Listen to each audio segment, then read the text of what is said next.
Hello, ladies and gentlemen, and welcome back to my NHL 20 franchise mode here in the state of hockey. In the previous episode, we beat the Chicago Blackhawks in game number 5 of the second round. You know what they gave up?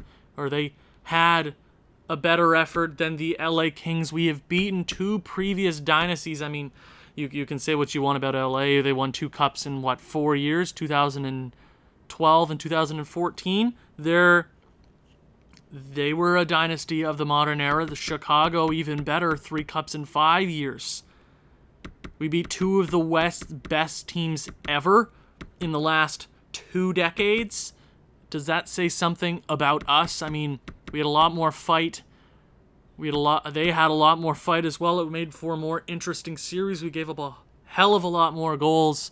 I mean, we only suffered 1 loss. We went up 3-0 in that series, and Chicago has had a comeback from being down 3-0 in a series before, but they couldn't finish out, and they couldn't finish out this one either. We beat them 8-4 in game number 5, another game number 5 victory.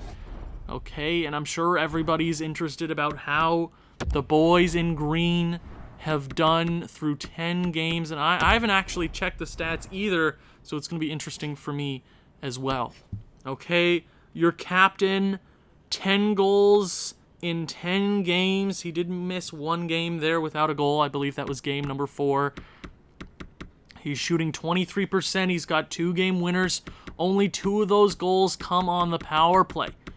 He's got 8 even strength goals through 10 games. 17 points.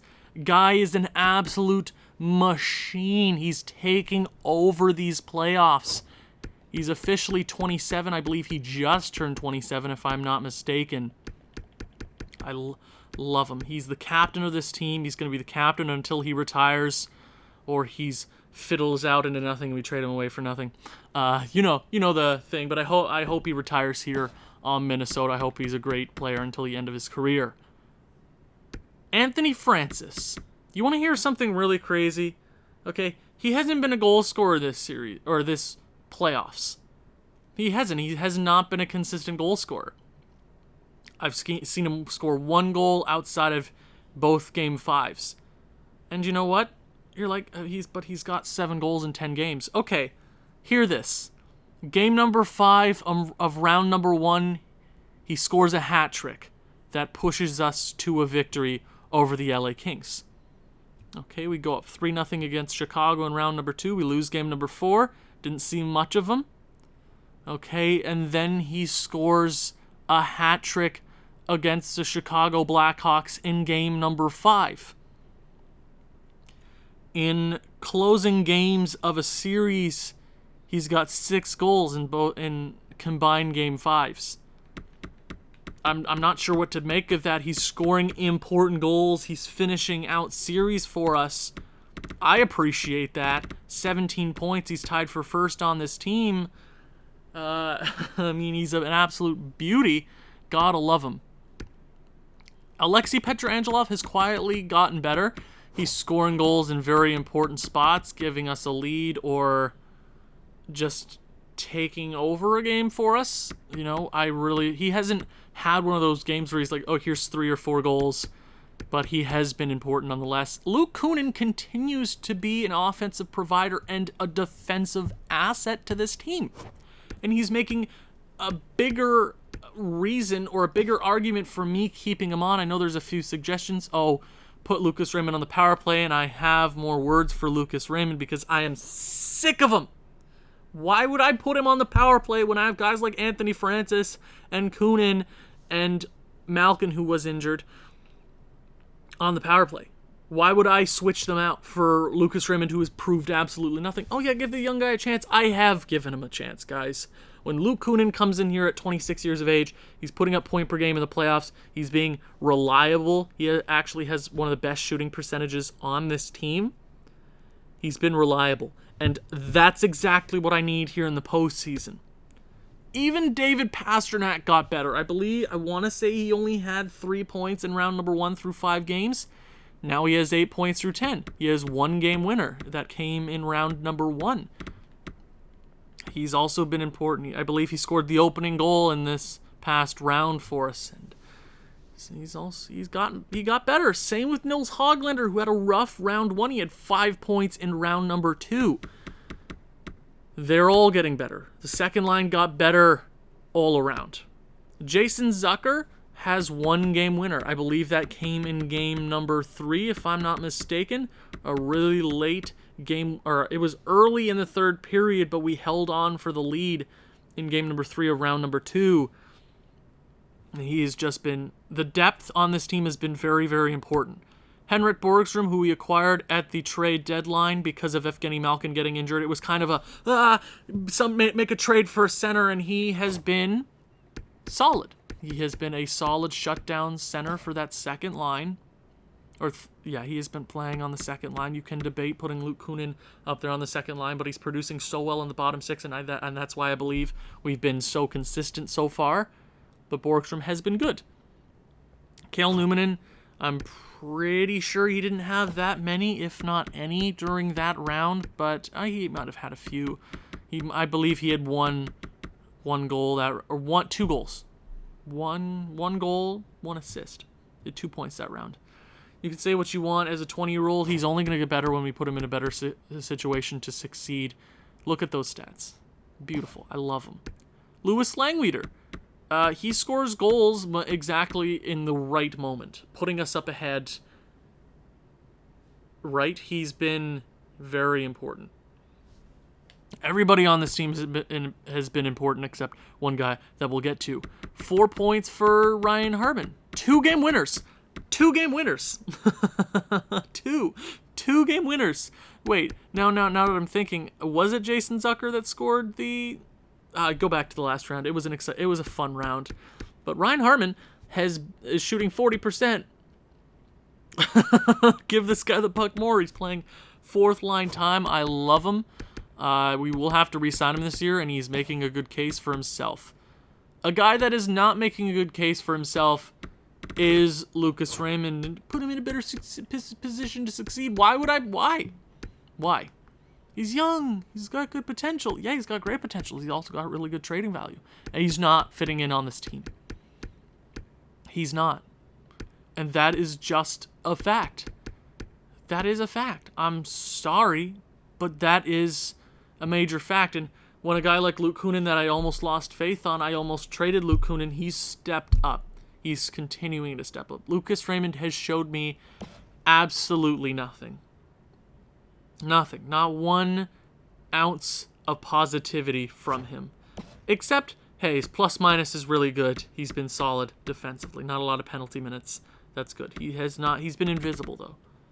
And we can't have that from a sniper who I thought would play in the top 6 eventually, but it does not look like he'll be on this team for much longer. Now let's talk about the defense.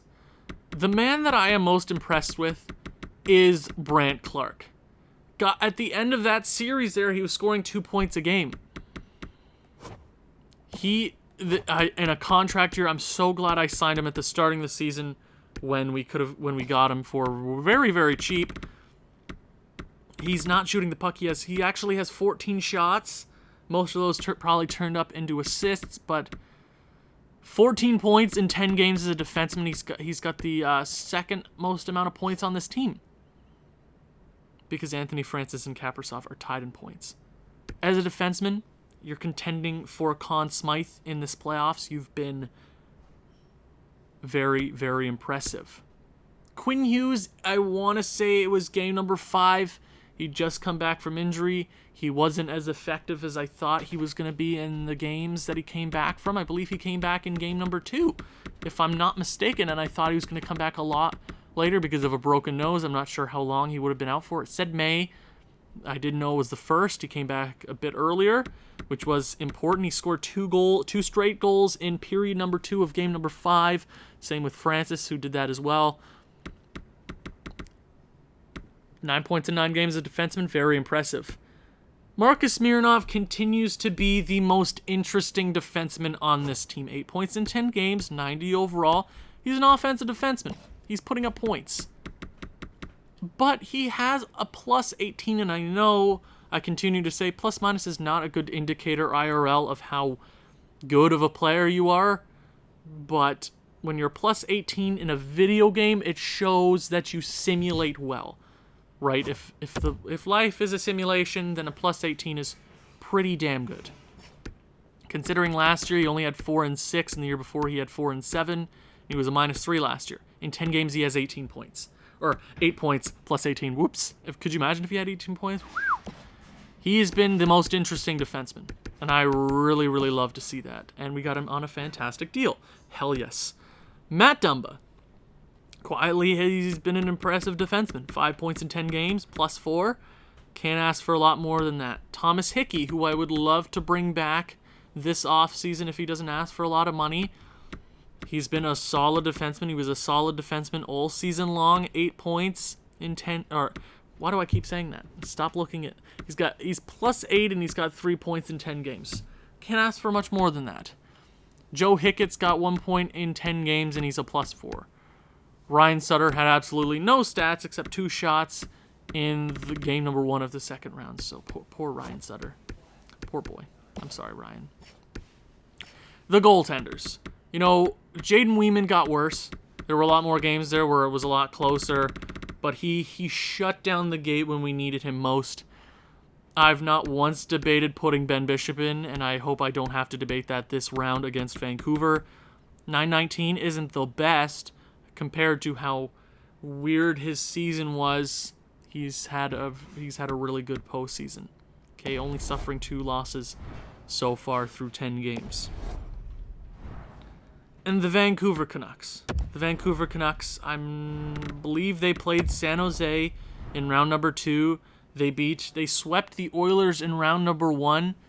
They beat San Jose in 5, and they're here in the Western Conference Finals. If you don't remember, in the first ever video we made, we talked about Minnesota's history. In their first ever playoff run, they beat Vancouver in round number 2 to actually advance to the West. Minnesota has not been back to the Western Conference Finals ever since. It has been a very, very long time. I want to say it's been 20 years. I want to say Minnesota went to the playoffs in 2004. I want to say it's been 20 years since the last time they've been in the Western Conference Finals, which is a very, very, very long time. Vancouver, let's head towards that. Let's talk about that. Vancouver went 42, 33, and 7. They're 4, 5, and 1 heading into the playoffs.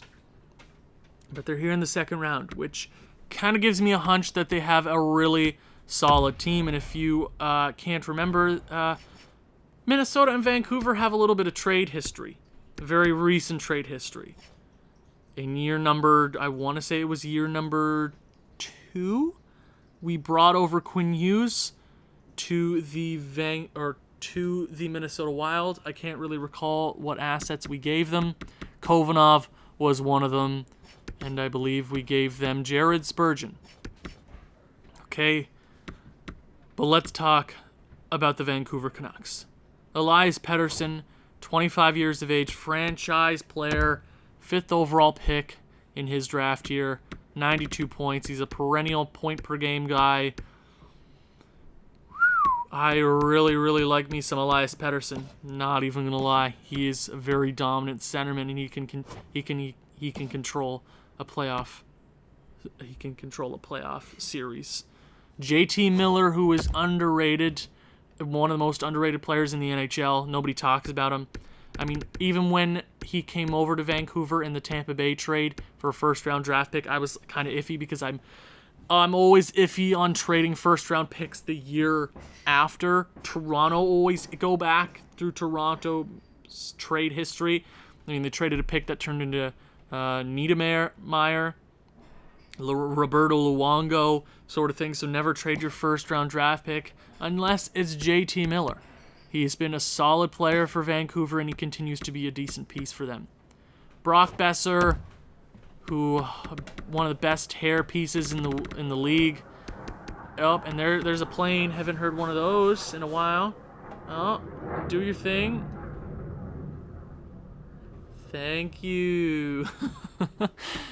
75 games this year, 80 points. He was on pace for almost a 90-point season this year. Fantastic guy. 40 goals. He's a perennial 30-goal guy for the Canucks. That first line is very, very impressive. But the impressive thing about this team is that it only gets better. Jake Virtanen, Jake the Snake.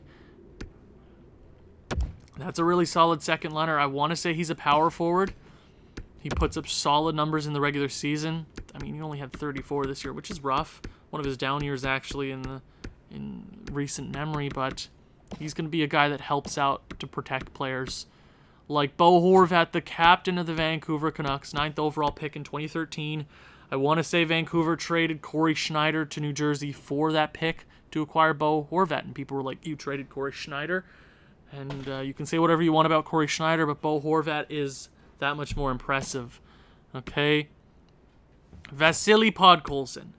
I want to say he was the 7th overall pick in last year's draft. I can't remember what overall it was, but I want to say he was 10th now. Can't really remember. He could have gone anywhere in the top 10. And I think Vancouver took a risk, but I honestly think he's going to be a solid NHLer one day. Is that day anytime soon? I'm not sure. He's still got a lot of time to develop. But right now in this franchise mode, he's 88 overall. He's an absolute goal-scoring machine. Almost hit 50 this year. He had 85 points. He is an absolute machine. Third line, they have Adam Gaudette, 27 years of age. Brendan Leipsic, Cole Lind. That's an also really solid third line. Christopher Tanev. They have to have an injury or something because Christopher Tanev is a defenseman, if you can't see that right there. That is very strange. Alexander Kovanov, who we did trade to Vancouver, that turned into... What did it turn into? Oh, Quinn Hughes, sorry. I think it was a great trade. That's all I'm going to say. Then they also got Paul Byron, who is a speedy bastard. Beautiful player. I really like Paul Byron. That's all I'm going to say. And their defensive core. Travis Dermott. You can say what you want. He's a solid NHLer for Toronto. Toronto has their problems anyways, losing to emergency backup goaltenders. So you lose all your credibility when that happens. But you also lose all your credibility when you lose 4 games in the season to the Detroit Red Wings. Yes, I'm laughing at you, Montreal. They also have Neil Pionk.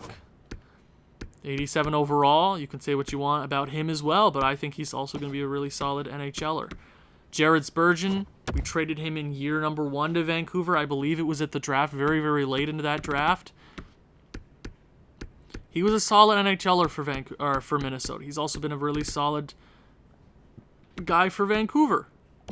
Did the trade work out? I say we won.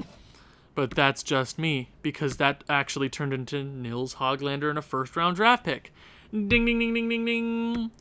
Sammy Vatanen, also a solid guy. Tyler Myers, 6'8".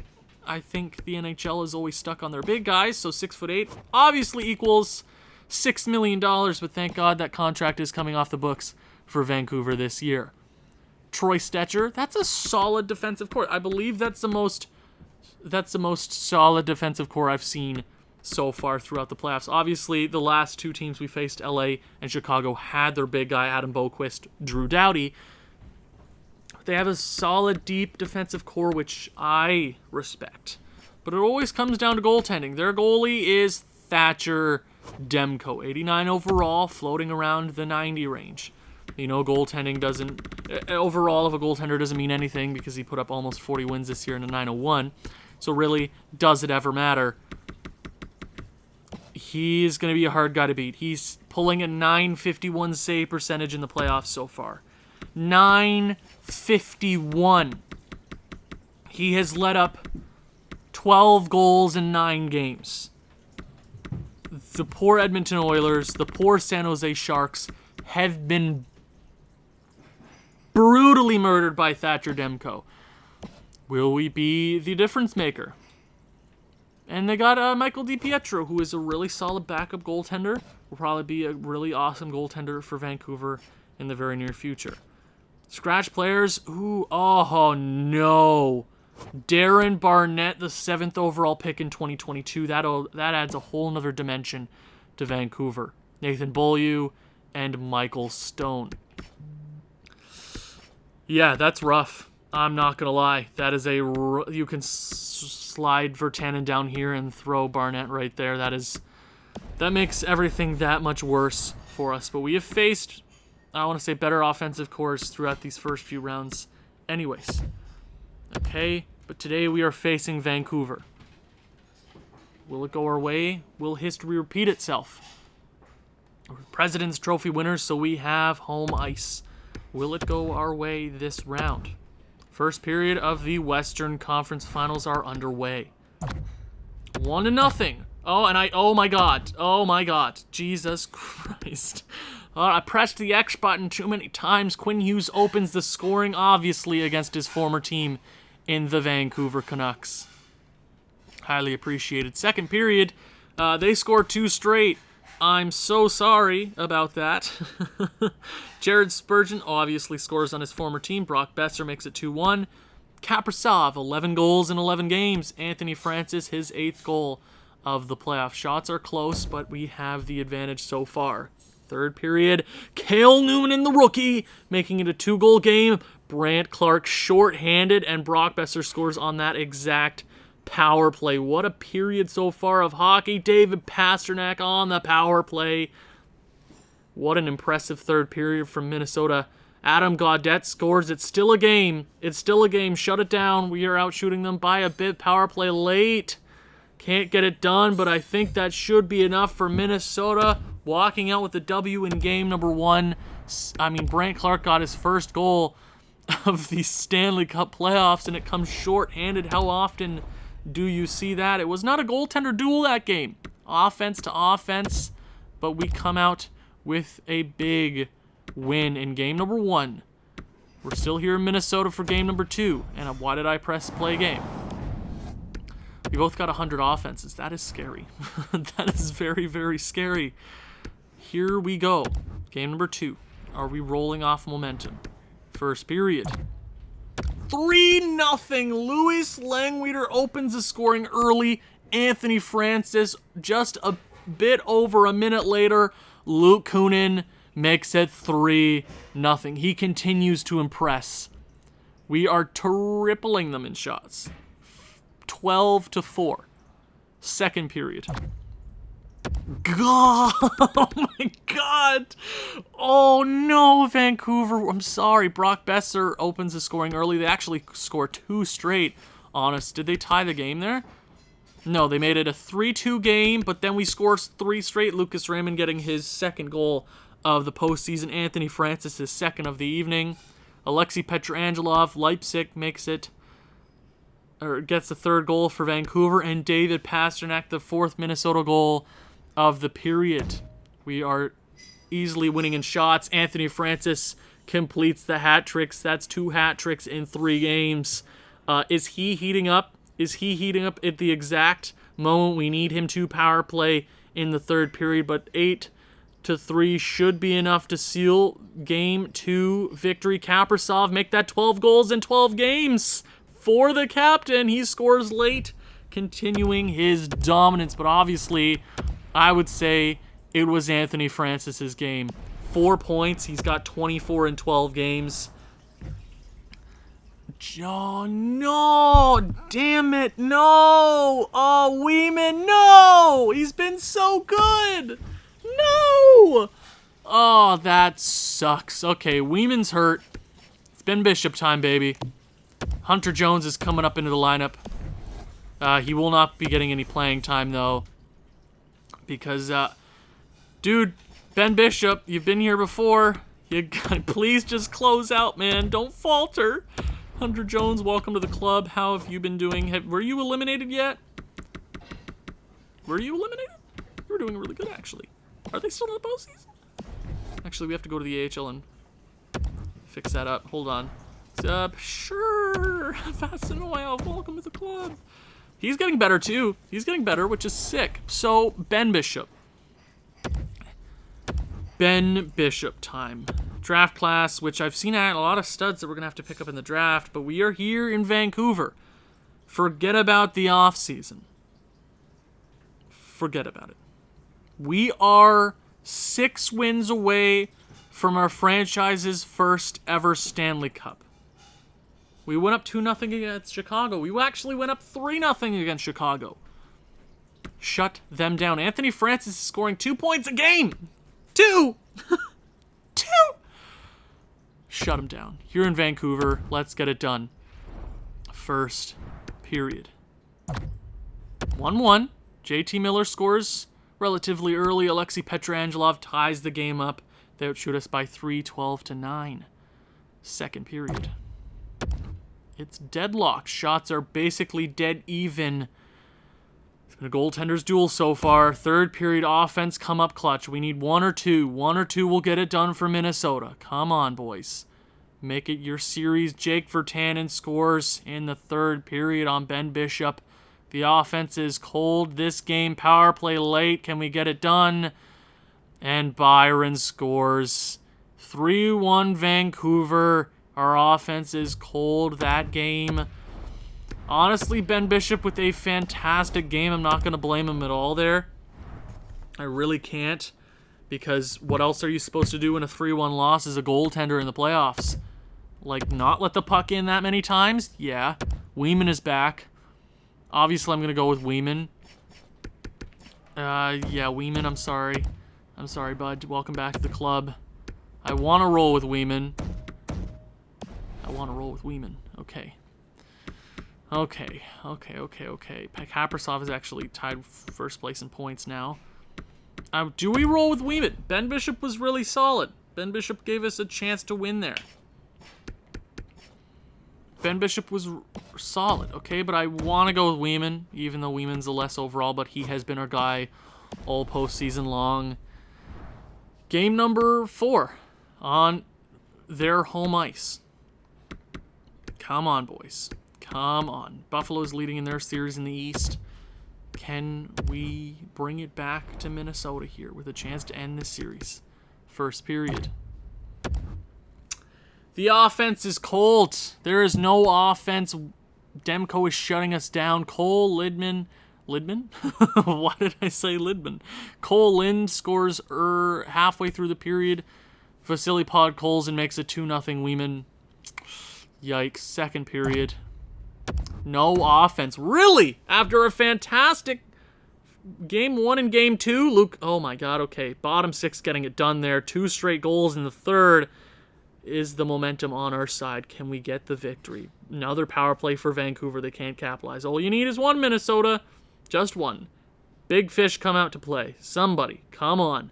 Minnesota. Minnesota, please. Minnesota. 2 quick goals. 25 seconds apart. From 8:35 in the third period to 8:10.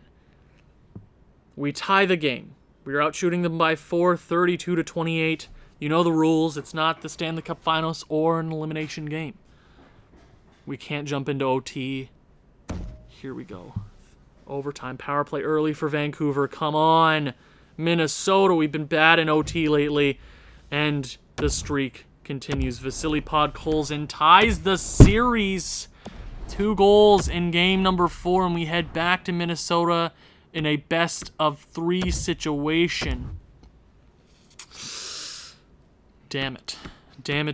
Our big guys have been shut down. They have been shut down. Okay, and now I'm considering, do we go with Ben Bishop? Or do we go with Weeman? I gotta go, I have to go with Weeman. The guy he's been our guy all season long. Or do I go with Ben Bishop? If Weeman falters here, I'll go with Ben. Because he wasn't bad in game number 4. Our offense just completely crapped the bed. I'm hoping that they're coming back to their fans. Maybe they get a little hope here in game number 5. First period. Here we go. We need some offense. Our offense has been cold. First period. That's exactly what has been missing. Pasternak scores 57 seconds into the period. Cale Newman scores pretty quickly after that, and less than a minute later, Petrangelov scores and he scores less than a minute later again. So 4 goals, 4 minutes apart. Fantastic first period. We're out shooting them. 4 goals on 12 shots. Second period. Weeman, you had one job, dude. One job, Weeman. One job. Vatanen scores, Brock Besser scores, and Barnett. You literally, if you just let in one that period, it would have been coasting during the third period. And you got to make this a game. This is on you, Weeman. This is all on you. Our offense came in big, giving you 4 goals in the first period. All you need to do is stop the bloody puck. And Pettersson ties this one. Really, Minnesota, you're faltering so hard. Power play, Pasternak is second of the evening. Big goal late in the third period of game number 5. Is that enough? Newman with the empty netter, his second of the evening. Weeman, that's on you, dude. That stress was on you. 4 straight goals for Vancouver. Now we have a chance to end this series. Now I'm in a conundrum here. We're gonna go with Weeman. He's back up to an 84. He's healthy now. Come on. Come on, Minnesota. You faced last time you fought Vancouver in the playoffs. You went to Game 7. You won. Don't let it go to Game 7. Finish it here in Vancouver. You were 0-2 in Vancouver. Let's make it 1-2 and finish this series out. First period of game number 6. Chance to end this one and head to the Stanley Cup Finals for the first time in franchise history. First period. 1-1. Barnett scores on the power play. Borgstrom scores with 3 minutes remaining in the first. It's goaltenders duel there. 14-12 in shots. We lead. Second period. 2-2. Colin scores again. Okay. And Kaprizov. Why do I keep saying Kaprizov? Kaprizov, the captain. Didn't see him on the score sheet for a bit. An important goal to tie the game heading into the third. Shots are even, but that's not what matters right now. 1 or 2 goals, Minnesota, separating you from the Stanley Cup Finals. Third period, sorry. Power play early for Minnesota. Anthony Francis on the board. Jake Virtanen scores right after in a power play. Kaprizov is second of the evening. The captain getting it done. Is that enough for Minnesota? Minnesota, come on. Brant Clark is second of the postseason. It does not matter. You've run out of time, Vancouver. The magic ends right there. Tyler Meyer. No! Are you... God damn it. Weeman, you tool! Weeman, no! Oh. Are you telling me 4 seconds after the Tyler Myers goal, Stretcher scored? Stetcher, you absolute tool. You literally just had to hold on to the puck and do nothing with it. You understand that, Minnesota? You were up 2. Well, you know what this means? It's an elimination game. Here we go. This is all on one guy right now. And his name is Jaden Weeman. This series would be over. We would be in the Stanley Cup Finals against whichever team. 1 goal, Minnesota, separates you from the Stanley Cup Finals. It also separates Vancouver from a Game 7. Slap shot on the net. Here we go. A chance to end it. In front for Francis. Dumba in front wide of Kaprizov. They all got these hands. The first line is out. Hughes over to Dumba. Slap shot. Dumba. The Minnesota Wild are headed to the Stanley Cup Finals for the first time in their franchise's history. Yes, the Minnesota North Stars have been here, but this iteration of the Minnesota Wild will clinch a Stanley Cup Finals berth for the first time in their history. A terrible breakdown in the third period leads to the defining overtime. Kaprizov will not touch the Clarence S. Campbell trophy because of reasons, I guess. You're not supposed to touch the trophy even though the curse is stupid. But Minnesota. Weeman makes a big slap shot save, and Dumba with a slap shot of his own ends it in Game 6's overtime. I've said it before, I've said it again. Minnesota's heading to the Stanley Cup Finals, and you can already see there which team it is. It is the New York Islanders. And you're just going to have to wait for that. A terrible breakdown in the third period leads to OT and a game-winning goal from one of the older players on this team, Matt Dumba. 6-5 victory in overtime. I don't think we've won an overtime game in a very long time, but right there, he came in clutch. Weeman even made a big save in overtime. And we are heading to the Stanley Cup Finals for the first time in the great state of Minnesota's history as the Minnesota Wild. They were as the North Stars, but they lost both times they went. Both times? I'm pretty sure they went both times. Yeah, but against Pittsburgh and against the Islanders. Oh, an interesting match. I'm pretty sure it was the Islanders. Funny. A little bit of history. I guess we'll find out what happens in the Stanley Cup Finals. Thank you for watching. If you've enjoyed this one, please leave a like, leave a comment, share with people who you think may enjoy this sort of thing. I'll see you in the next one. Ciao.